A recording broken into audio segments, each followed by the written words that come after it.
আজকে আমি পাঙ্গাস মাছ রান্না করেছি।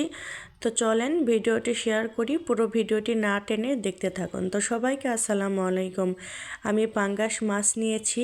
তো পাঙ্গাস মাছের ডিম আমি কোনো দিন দেখিনি, আজকেই ফার্স্ট টাইম দেখলাম। তো আমি এখন মাছগুলো সুন্দর করে ধুয়ে নিলাম। এখন আমি লবণ এবং ভিনেগার দিয়ে আরও ভালো করে ধুয়ে নিব, যেন পাঙ্গাস মাছের গন্ধ না থাকে। তো আমি বাজার থেকে মাছ কেটে নিয়ে আসি, যার কারণে আপনাদের কাছে মাছ কাটার ভিডিওটা দেখাইতে পারলাম না।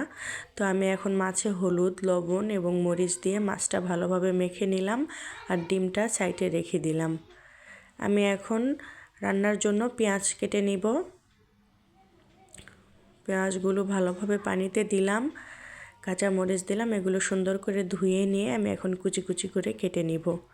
তো যারা আমার ভিডিও ফেসবুক থেকে দেখছেন তারা অবশ্যই ফলো, আর ইউটিউব থেকে দেখলে অবশ্যই সাবস্ক্রাইব করে উপরের বেল বাটনে ক্লিক করে আমার পাশে থাকবেন। তো আমি পেঁয়াজ মরিচগুলো কেটে নিলাম। আমি এখন সাদা কালো এলাচ ফেটে নিচ্ছি।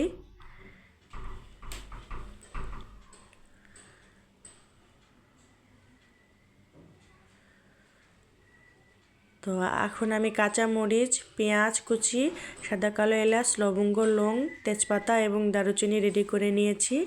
আমি এখন চুলায় একটা কড়াই দিয়ে দিলাম। এই কড়াইটা ছোট কালো দেখে আপনারা কিছু মনে করবেন না। এই কড়াইয়ে মাছ ভাজি করলে একদম লেগে যায় না, মাছ ভাজি করতে অনেক সুবিধা হয়। আমি মাছ ভাজা, পিঠা ভাজা সব কিছু এই ছোট কড়াইটিতে করি। আমি মাছ উল্টে দিলাম, একটুও লেগে গেল না। এত সুন্দর কড়াইটা, যার কারণে আমি এই কড়াইটা চেঞ্জ করি না। তো আমার মাছ ভাজা হয়ে গিয়েছে, আমি এখন এগুলো তুলে নিচ্ছি। আর আমি ফ্রাই প্যান বসিয়ে দিলাম, আর ভাজি মাছের যে তেলগুলো ছিল ওগুলো দিয়ে দিলাম। আমি এখন পেঁয়াজ মরিচ কুচি দিয়ে দিলাম। পাঙ্গাস মাছে একটু তেল কম করে দিতে হবে, কারণ মাছ থেকে অনেক তেল বের হয়।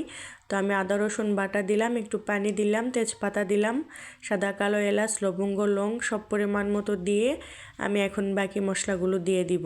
মরিচের গুঁড়া দিলাম, হলুদের গুঁড়া দিলাম, লবণ দিলাম। আমি এখন এই মশলাটা সুন্দরভাবে কষিয়ে নিব। তো আমার মশলা কষানো হয়ে গিয়েছে, আমি সামান্য পরিমাণে এখন পানি অ্যাড করব।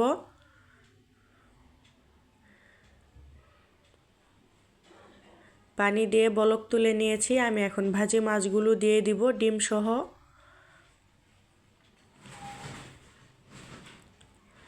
আমি এখন মাছটা ভালোভাবে কষিয়ে নিব।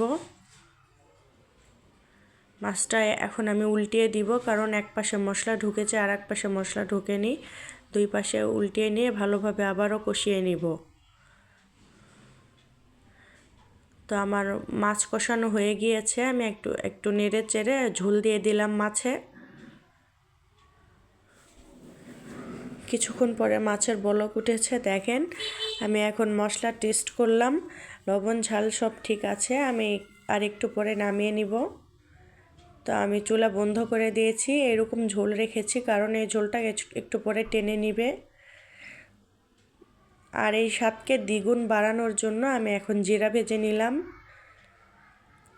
জিরা ভাজি দিলে তরকারির খাবারের গন্ধ এবং স্বাদ দ্বিগুণ বেড়ে যায়। তো আমি জিরাগুলো এখন গুঁড়া করে নিচ্ছিলাম। আমি এখন মাছের উপরে এই গুঁড়োগুলো দিয়ে দিব।